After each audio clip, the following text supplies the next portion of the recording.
नागपूरमध्ये व्यावसायिक gas cylinder वितरणासाठी पोलिसांच्या गाईडलाईन्स, रुग्णालय, निवासी शाळा, अत्यावश्यक सेवा असलेल्यांनाच वितरण केलं जाईल।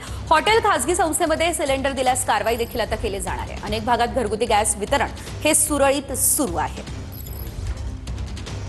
व्यावसायिक गॅस सिलेंडरचा काळाबाजार रोखण्यासाठी नागपूर पोलीस ॲक्शन मोडवर आहे आणि नागपूर पोलिसांनी गॅस एजन्सी धारकांची बैठक घेतलेली आहे आणि त्यांना स्पष्ट सूचना दिलेल्या आहे की ज्या अत्यावश्यक सेवा आहे, रुग्णालय, निवासी शाळा किंवा जी गाईडलाईनमध्ये अन्न वितरण विभागाने संस्थेचे नावं दिलेले आहेत त्यांनाच व्यावसायिक सिलेंडर द्यायची आहे। इतर ठिकाणी व्यावसायिक सिलेंडर दिल्यास पोलीस कारवाई करणार आहे। हे घरगुती सिलेंडर कसे सुरू आहेत? घरगुती नियमित बरोबर येत आहे आणि याचा काही तोटा काहीच नाही आहे। गर्दी कमी झाली, फार पुष्कळ 80-90% फार गर्दी कमी झाली आहे। पोलीस ॲक्शन मोडवर आहे आणि पोलिसांनी बैठका घेतलेल्या आहे। जर काळाबाजार केला तर थेट कारवाई होणार आहे। कॅमेरामॅन सचिन सयांसह गजानन उमाटे, TV9 मराठी, नागपूर।